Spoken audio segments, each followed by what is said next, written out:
Hello YouTube, welcome back to Unloved Autos. Today we're going to take a look at my 2005 Pontiac GTO. This being Unloved Autos, that can only mean one thing: giving it a new battery and changing a battery in another car that was nearby. That's the way things roll around here. Let's get this new battery installed and then we'll pick up from there. Moving cars around, that of course means at least one dead battery. Here we are at the O'Reilly Auto Parts in Van Alstyne, Texas, where I buy all mine. O'Reilly, I buy a whole lot of batteries. 2 today. Okay, YouTube, we're back. We have a battery, we have a car wash, we're ready to go. Let's talk about the 2005 Pontiac GTO. Actually, let's talk about the history of the GTO first. Many folks, maybe the majority, consider the Pontiac GTO to be the very first muscle car. It debuted in 1964 as an option or trim level on the Pontiac Tempest, the mid-sized Pontiac vehicle that had debuted 3 or 4 years earlier. It was universally acclaimed, and Pontiac had the audacity to name it GTO.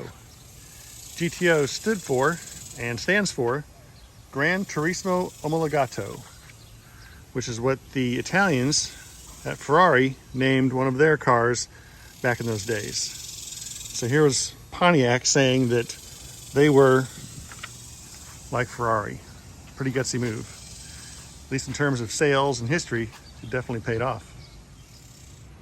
The first generation GTO went from 1964 to 1967. In 65, it was again an option on the Tempest. It became its own model in 66 and remained that way for 67. The 67 GTO is my favorite car design of all time. I think the best of all time is the 1967 Corvette convertible. That's another story for another day. But the GTO from 67 is my favorite. I had a poster of that car on my wall in high school, and I have that same poster hanging on my wall today. Maybe that's where my love of the GTO started, I don't know.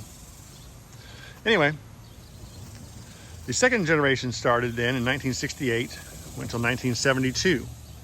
That was the pinnacle of the muscle car era, with the Judges, the Ram Air, all the historic high-powered muscle car GTOs. It really took the reputation up to the next level. Then things kind of went off the rails for the GTO. The muscle car era was ending in 73, thanks to insurance and the gas crisis.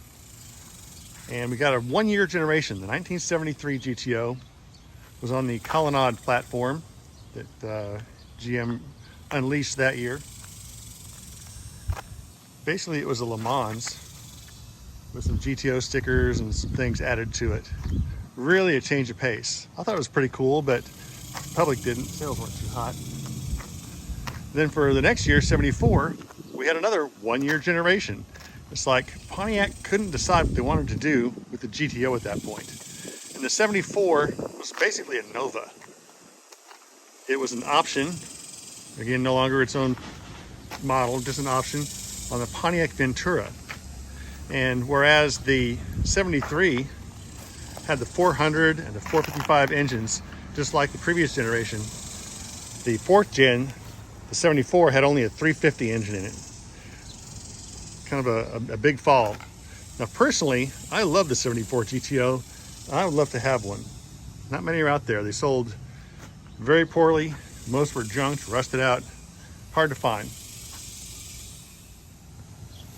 After the 74 model year, Pontiac decided to just throw in the towel on the GTO. You know, there were other muscle cars whose names continued throughout the Malaise era and even into the 70s or 80s, but they weren't the same. You know, Plymouth Roadrunner on a little imported thing, cars like that. But Pontiac decided to, I guess, do the right thing and just killed the GTO.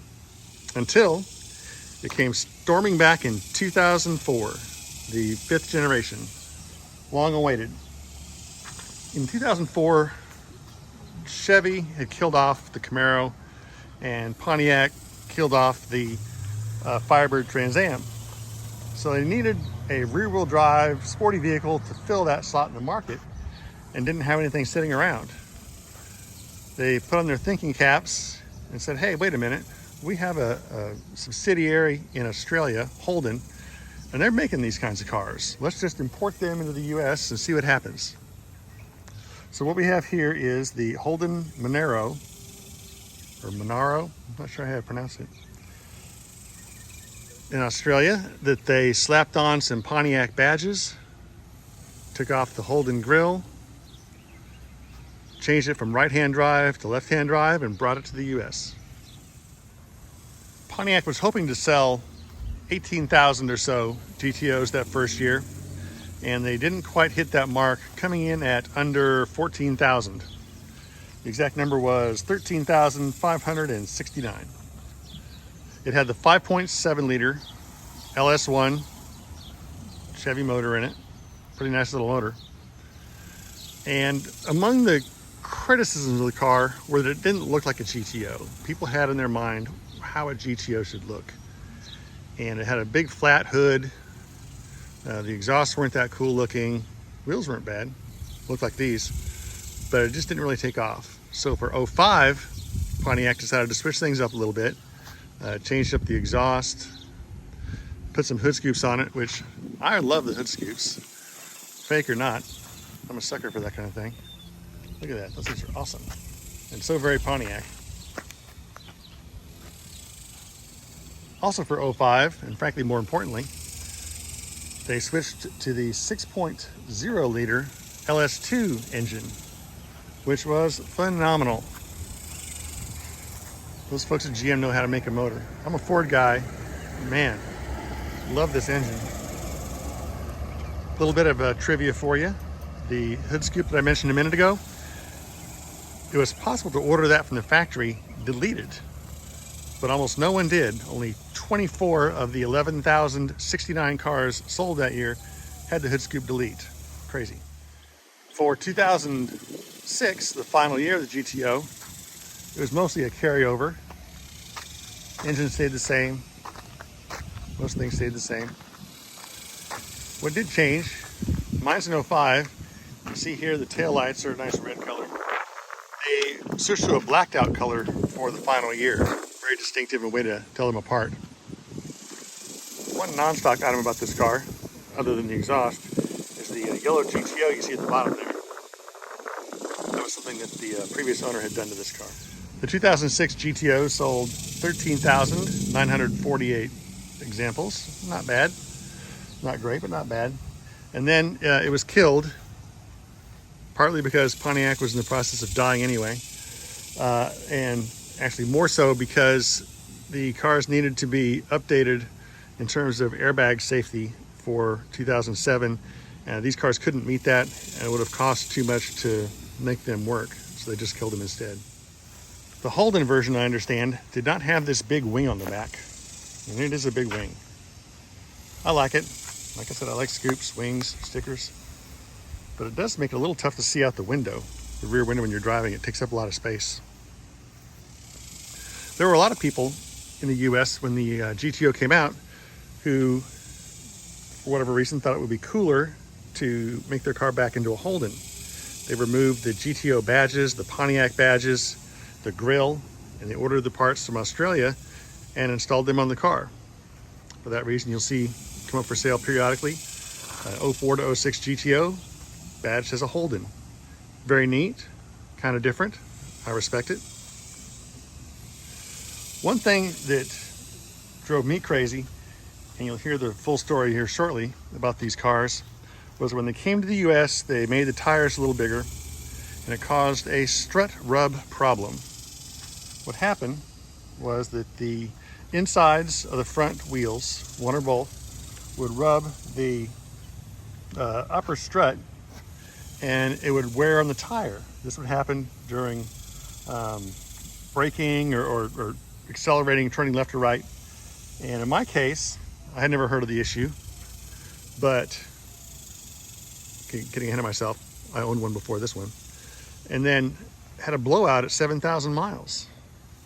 I figured I hit something in the road, didn't give it too much thought. And then at 16,000 miles, suffered another one. This time I went and did some research on the internet and found out the nature of this problem. There was a fix for it, but it wouldn't be fixed by anyone for free, certainly not GM. I'll get to that in just a minute. Let's jump to my history with the GTO. Back in 2003, I bought a Ford Mustang Cobra Terminator. Fantastic car, except for one thing, stick shift. And that car was my daily driver.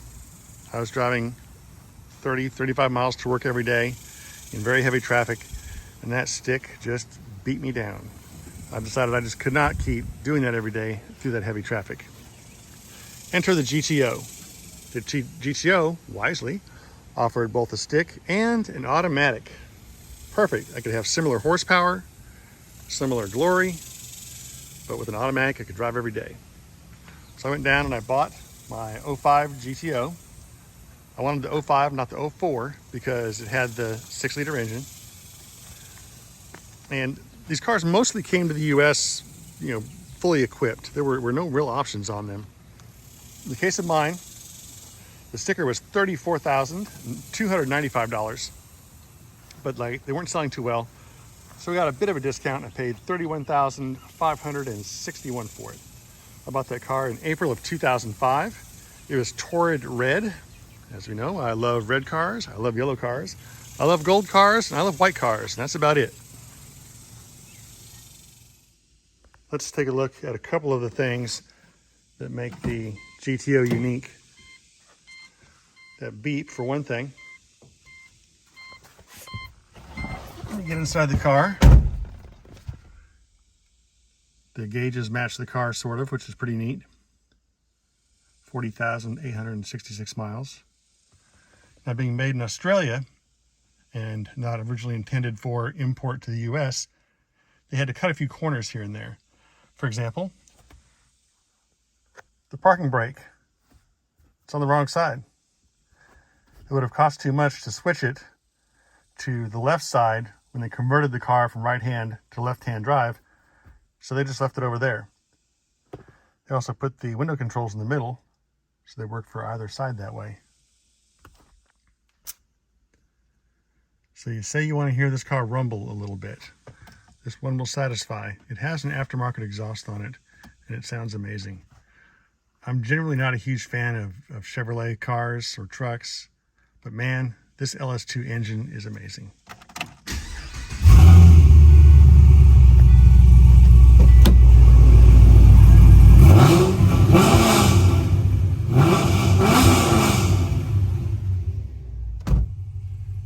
Doesn't get much better than that.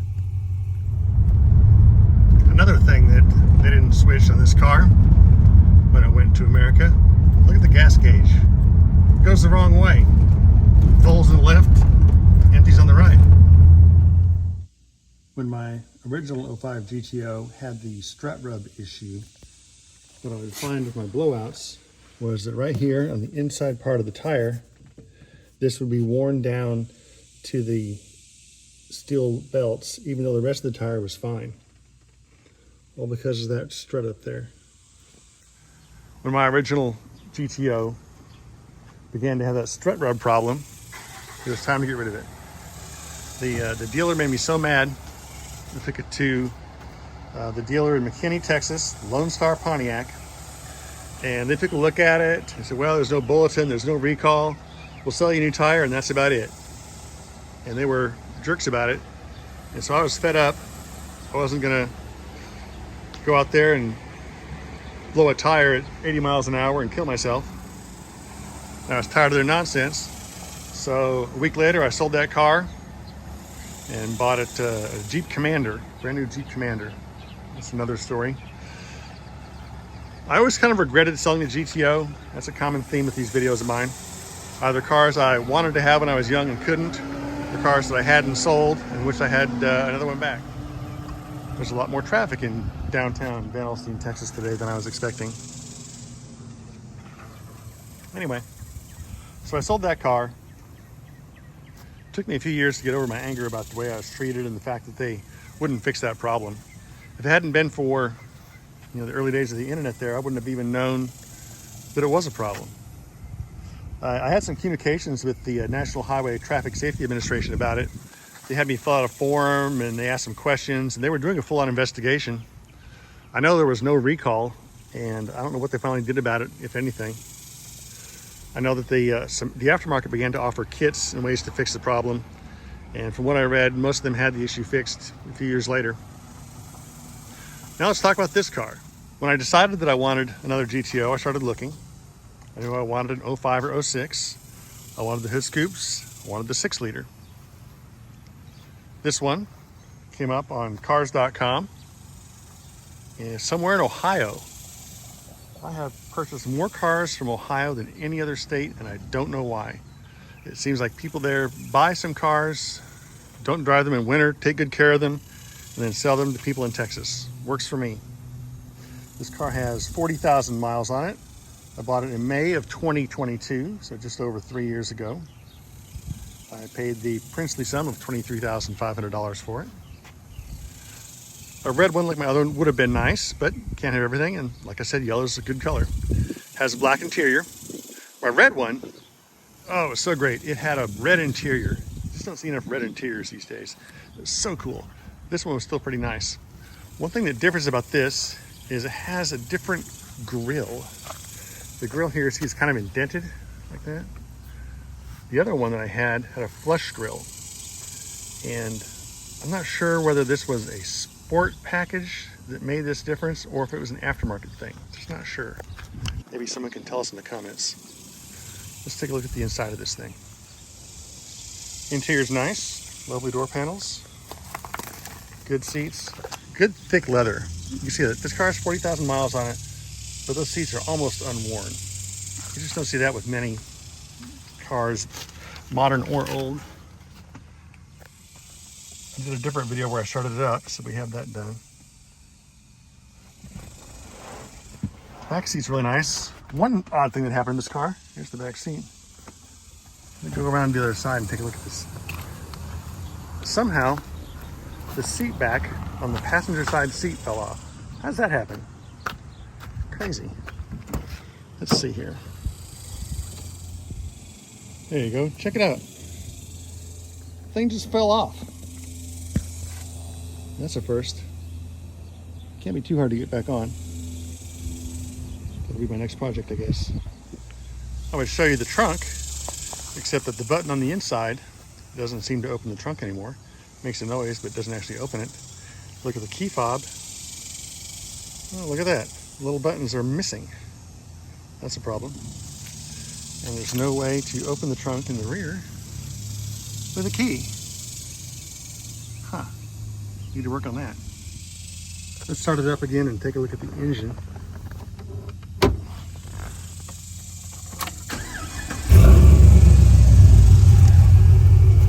Sounds so good.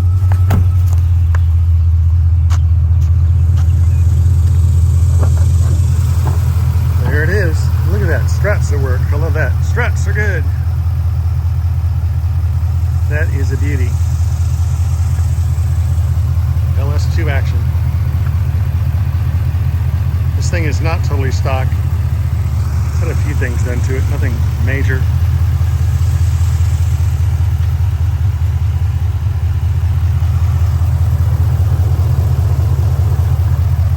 So there you go, YouTube. A 2005 Pontiac GTO. Great car, loud car, fun car. Go get yourself one. Next week we'll have maybe the Dodge Stealth. We'll see. Something I was reminded by another YouTuber is I should tell you to like, comment, subscribe. It's easy to subscribe. It's a button on there under Unloved Autos that you hit. Doesn't cost anything, it's free. And then you'll supposedly get notified or find out when new videos are released. Till next week, drive safely.